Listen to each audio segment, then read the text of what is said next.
So that rumbling you hear in the distance, that's not Godzilla. That's not thunder? That's not thunder. That's actually some of the massive equipment that we use to dismantle the plant. The San Onofre nuclear power plant once made roughly 9% of California's electricity. But today, it's being taken apart. The debris piles that we see are still further evidence of the recycling efforts that go in to make sure that all the different materials are segregated and they go out in their respective waste streams.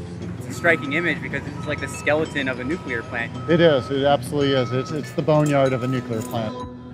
The plant stopped operating in 2012 due to a small radiation leak in one of its steam generators.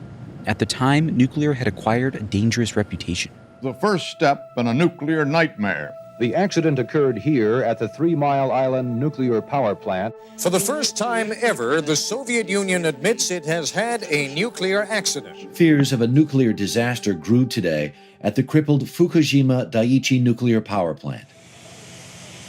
Facing expensive repairs, San Onofre's operator took it offline. I think when the public hears words like defect and leak at a nuclear power plant, that is scary. We're right on the coast. Fukushima comes to mind as, as something that could happen, potentially. If there had been a significant leak, which there was not, there are safety systems backed up by other safety systems to ensure that no leaks to the public would ever occur. This is entirely unlike Fukushima. It was more of an economic decision. California has been trying to pivot away from nuclear power and towards options viewed as more sustainable, like solar, wind, and hydro. But after San Onofre stopped operating, the state had to start burning fossil fuels to keep up with demand for electricity. Emissions went up 2%. California's last nuclear plant, Diablo Canyon, is scheduled to close by 2025. Now, campaigners are pushing state lawmakers to rethink their plans. Good morning. How are you guys? Can we give you a flyer? We are Mothers for Nuclear. We want to save Diablo Canyon and keep running it for as long as possible. Heather Hoff and Kristen Zaitz both worked at the plant. They're leading the fight to keep it open. And you get a lot of mothers for nuclear, like your mom's in favor of nuclear. It's very surprising. I think lots of people are like, oh, you're for nuclear. Right, it takes a minute, but Mothers for Nuclear was like, that's our message. We're for nuclear, we're moms, we care about our children, we care about this planet. That's why we're doing this. So it just kind of said it all. Save clean energy, Diablo Canyon power plant. They believe that sticking to nuclear energy is the key to holding off climate change and saving the environment for their kids. I started working at Diablo Canyon nuclear plant in my 20s. I was young, I didn't know much about energy. It took me a long time to figure out that my values aligned with nuclear.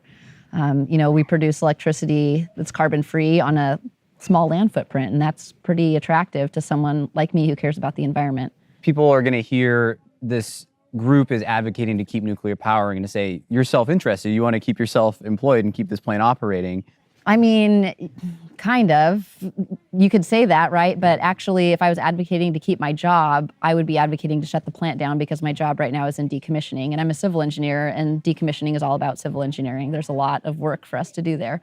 But I'm not advocating for that. I'm advocating for the plant to continue operating because I care about reliable electricity for California. I care about low prices for Californians. I care about carbon-free electricity and, having more of it, not less of it. Diablo Canyon is located along a relatively pristine stretch of California's central coast. And not every mom buys the argument that nuclear is cleaner.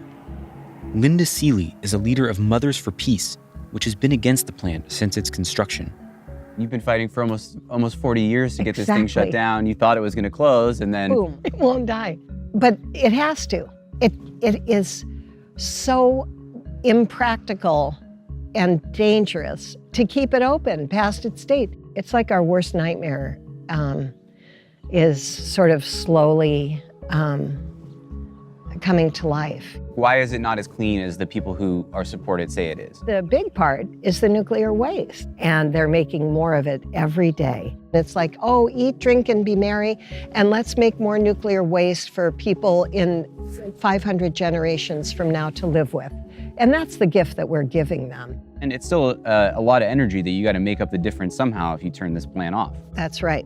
People in this country have sacrificed for the sake of a better future. They've done that in the past. When I grew up, We had blackouts all the time. We just had a little drawer where we kept all our supplies because that's what happened with electricity. So you're okay with the lights going off for a little while every few days if this plant goes offline? You said it.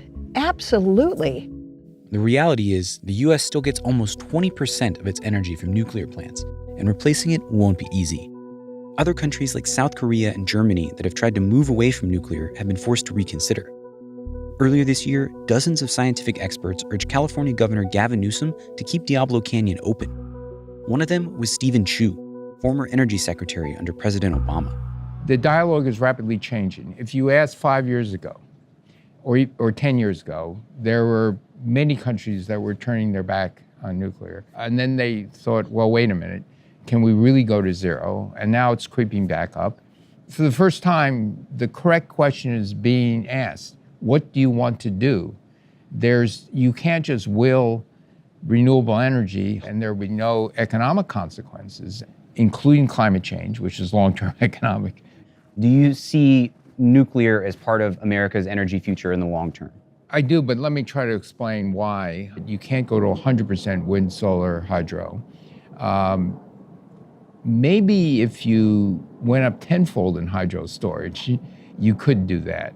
But we don't have enough energy storage that's week-long, even several days long, let alone seasonal storage. How much longer do you think Diablo Canyon should remain open? Well, as a minimum, at least 3, 4, 5, 10 years. My real hope would be that they would get a relicense for 20 years. Even if it does stay open, that won't solve the problem of what to do with nuclear waste. Because the government hasn't settled on a long-term storage solution, for now, nearly all plants have to store waste on site, including ones that have closed, like San Onofre. So all around us right now is old nuclear fuel, nuclear waste, if you will. Material that was once in the reactor, that once powered the reactor, and is now being stored indefinitely. That's correct. By weight, how much total nuclear fuel is being stored in this area? Around 3 million pounds. 3 million pounds seems like a whole lot. Yeah. So to be clear, all of the nuclear fuel here is safely stored. This facility is designed for tsunami, earthquake, extremely high earthquake, and any other natural and man-made disasters. This all strikes me as very permanent. We're seeing this literally torn apart before our eyes. And if the state of California decides, wait a minute, we actually maybe need that nuclear power and want it back, it's not like you can just flip a switch and turn this plant online. No, unfortunately, that time has long passed for San Onofre. It's all been gutted, so it'd be far easier to create a blank slate and start over again than it would be to try to come back from the dead.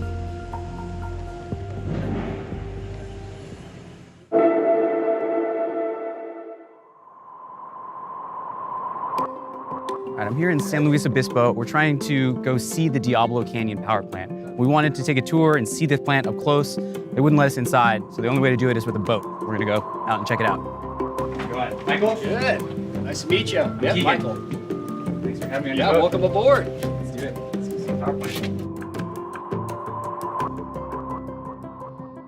All right, Michael, how far is it from the port to the power plant about? Just from the tip of the jetty here, we're looking at 6.4 miles. Right on the coast, it has its own harbor, and there is a perimeter we have to stay off a little bit because we'll get some warnings. You know, we don't want any guns aimed at us. No, not today. So we're gonna stay off and be safe about it. I've seen their security. It's like Navy SEAL dudes. Serious business? It's serious business. So we're pulling up close to Diablo Canyon right now, the power plant. And on my GPS, there is a 1 mile perimeter of unclassified restricted area. So we have to stay within that, on the other side of that line right there. So it's nice that it's on the GPS so we can actually see what we need to stay away from. Pretty striking how isolated this plant is. And we can see just rugged coastline, beautiful stretch of California with a nuclear power plant situated right on the ocean. I guess they like to put them on the water if they need a clean source of steady water to cool the reactors. We're the exit of the intake. it pushes out warm water, and it's like a tropical forest up there because it's been hot water for so long. So you get like a lot of abalone and just lobster, all kinds of stuff. With the water around it, it's pretty cold. It's like changed the marine habitat. Yeah, it does.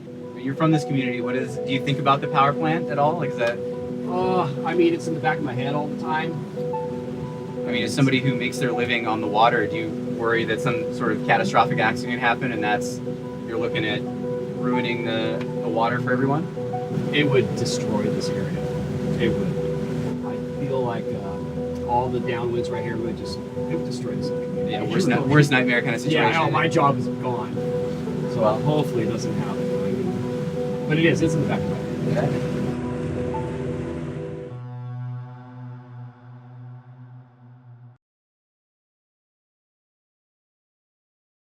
I'm Michael Learmonth, editor-in-chief of Vice News.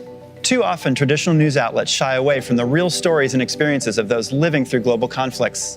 Not Vice News. Our reporters are on the ground, fearlessly covering the human stories that shape our world. You and millions of others can continue to read, watch, and listen to Vice News for free. But we hope you'll consider making a one-time or ongoing contribution of any size at vice.com/contribute. Every contribution, no matter how big or small, helps support the journalism Vice News brings to you every day. Thank you.